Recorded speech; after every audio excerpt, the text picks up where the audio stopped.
बिस्मिल्लाहिर्रहमानिर्रहीम। अस्सलाम वालेकुम दोस्तों, मैं डॉक्टर अयूब और आज मैं आपसे बात करूंगा डिस्परीनिया के मुतालिक। मैं आपको बताऊंगा डिस्परीनिया क्या होता है, इसके काजेज़ क्या होते हैं, इसके सिम्टम्स क्या होते हैं और फिर इन सब के बाद मैं आपको बताऊंगा डिस्परीनिया का होम्योपैथिक ट्रीटमेंट, जिससे आपका डिस्परीनिया का प्रॉब्लम इंशाल्लाह हमेशा के लिए ठीक हो जाएगा। तो चलिए दोस्तों, सबसे पहले हम ये जान लेते हैं कि डिस्परीनिया क्या होता है। दोस्तों, अगर इंटरकोर्स करते वक्त किसी फीमेल को दर्द होने लगे तो इस कंडीशन को हम डिस्परीनिया या पुरदर्द जमा कहते हैं।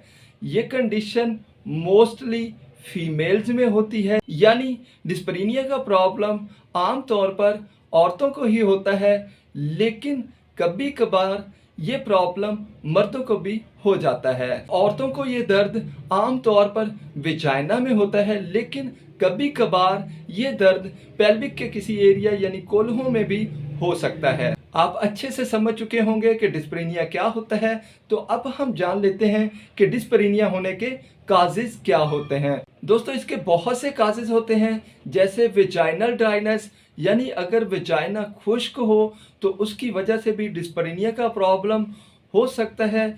चाइल्ड बर्थ, यानी अगर किसी औरत के बच्चे की पैदाइश हुई है और उसके बाद इंटरकोर्स किया जाए तो उसकी वजह से भी डिस्परीनिया का प्रॉब्लम हो सकता है। जैसे मीनोपाज, यानी संन्यास की उम्र को पहुंचने के बाद जब इंटरकोर्स किया जाए तो भी डिस्परीनिया का प्रॉब्लम हो सकता है। इसके अलावा अगर यूट्राइन फाइब्राइड हो, यानी रहम में रसोलियाँ हों, तो भी इंटरकोर्स करते वक्त दर्द हो सकता है। इसके अलावा अगर किसी फीमेल को पॉलीसिस्टिक ओवेरियन सिंड्रोम का प्रॉब्लम हो, यानी जिसको हम पानी की थैलियाँ भी कहते हैं या बेजादानी की रसौलियाँ भी कहते हैं, तो उसकी वजह से भी डिस्परीनिया का प्रॉब्लम हो सकता है। इनके अलावा हार्मोनल इम्बैलेंस, दोस्तों जैसे ही इंटरकोर्स किया जाता है तो फीमेल्स में कुछ हार्मोन्स बढ़ते हैं, जिनकी वजह से विजाइना में चिकनाई आती है और औरत को दर्द महसूस नहीं होता।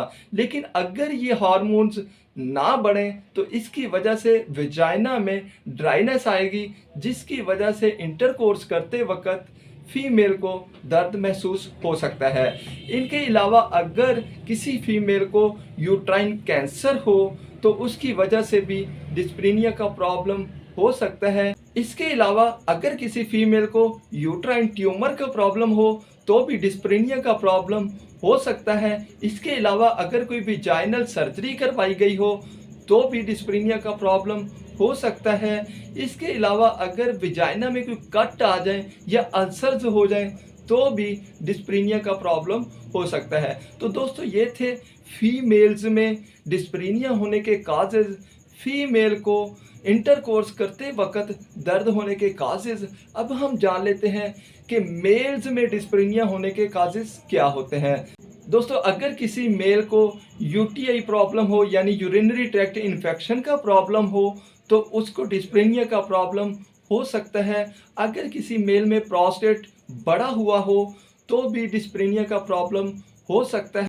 इसके अलावा अगर किसी मेल के पेनिस की जिल्द कट फट गई हो तो उसकी वजह से भी डिस्परीनिया का प्रॉब्लम हो सकता है। तो दोस्तों, अब हमने जान लिया है कि डिस्परीनिया क्या होता है, इसके काजेज क्या होते हैं। तो अब मैं आपको बताता हूँ डिस्परीनिया का होम्योपैथिक ट्रीटमेंट।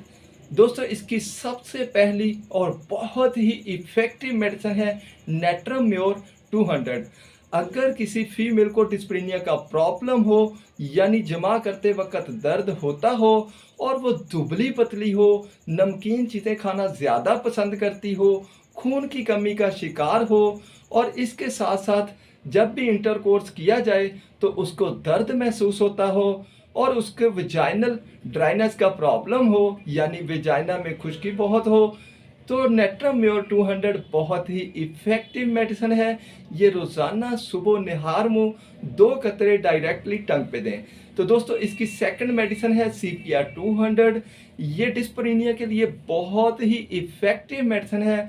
अगर किसी फीमेल में सेक्सुअली डिज़ायर बिल्कुल ना रहे या बहुत कम हो जाए, यानी जिनसी ख्वाहिश बहुत कम हो या बिल्कुल ना हो, और इंटरकोर्स करते वक्त उसको दर्द होता हो, तो CPR-200 बहुत ही इफ़ेक्टिव मेडिसिन है। इसके साथ ही अगर लिकोरिया का प्रॉब्लम हो तो CPR-200 बहुत ही इफ़ेक्टिव मेडिसिन है। अगर आपको ऐसे सिम्टम्स मिलते हैं तो CPR-200 रोज़ाना सुबह निहार मुँह डायरेक्टली 2 कतरे टंग पे दें। तो अब हम चलते हैं इसकी थर्ड मेडिसिन की तरफ, तो वो है स्टफिक्सेरिया 200। दोस्तों, अगर किसी फीमेल में डिस्परीनिया का प्रॉब्लम हो और उसको इंटरकोर्स करते वक्त दर्द होता हो और ये प्रॉब्लम उसको 21-22 साल की एज में हो, यानी लड़की अभी यंग है और उसको डिस्परीनिया का प्रॉब्लम हो, और फिर उसके बाद इंटरकोर्स करने के बाद उसको हल्के चक्कर आते हों, तो स्टफिक्सेरिया 200 बहुत ही इफ़ेक्टिव मेडिसिन है। अगर ऐसे सिम्टम्स मिलें तो ये 2 कतरे डायरेक्टली टंग पर सुबह निहार मुँह दें। और इसकी फोर्थ मेडिसिन है बर्बेरिस वल्गैरिस 30। दोस्तों, ये बहुत ही इफ़ेक्टिव मेडिसिन है डिस्परीनिया के लिए। अगर ऐसे महसूस हो, दर्द ऐसा होता हो जैसे तेज़ आले से काट दिया गया हो, तेज़ धार आले से काट दिया गया हो, तो बर्बेरिस वल्गैरिस 30 बहुत ही इफ़ेक्टिव मेडिसिन है। इसके साथ साथ ही पेशाब करने में दिक्कत महसूस होती हो तो बर्बेरिस वल्गैरिस 30 बहुत ही इफ़ेक्टिव मेडिसिन है। अगर आपको ऐसे सिम्टम्स मिलते हैं तो ये सुबह, दोपहर, शाम, दिन में 3 बार यूज़ करवाएं। अब हम चलते हैं इसकी फिफ्थ मेडिसिन की तरफ, तो वो है क्रियाजूट 200। दोस्तों, ये आप मर्दों में यूज़ करवाते हैं। अगर किसी मर्द को पेनिस इंटर करते ही जलन महसूस होती हो तो क्रियाजूट 200 बहुत ही इफ़ेक्टिव मेडिसिन है। ये सुबह, दोपहर, शाम, दिन में 3 बार यूज़ करवाएं। और ये याद रखें कि ये मर्दों को दी जाती है अगर किसी मर्द को डिस्परीनिया का प्रॉब्लम हो तो। अब हम चलते हैं इसकी सिक्स्थ मेडिसिन की तरफ, तो वो है लाइकोपोडियम 200। दोस्तों, अगर किसी फीमेल को डिस्परीनिया का प्रॉब्लम हो और उसको विजाइनल ड्राइनेस का प्रॉब्लम सालों से हो, यानी सालों से उसके विजाइना में खुश्की हो और साथ ही इंटरकोर्स करते वक्त दर्द होता हो, तो ये बहुत ही इफ़ेक्टिव मेडिसिन है लाइकोपोडियम 200। ये आप सुबह, दोपहर, शाम, दिन में 3 बार यूज़ करवाएं।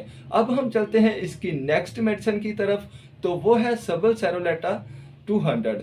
दोस्तों, सबल सेरोलेटा 200 ये मर्दों को दी जाती है। अगर किसी मर्द को इंटरकोर्स करते वक्त दर्द हो और उसके बाद पेशाब करते वक्त जलन हो और पेशाब दिक्कत से आता हो, तो ये बहुत ही इफ़ेक्टिव मेडिसिन है। ये सुबह, दोपहर, शाम, दिन में 3 बार यूज़ करवाएं।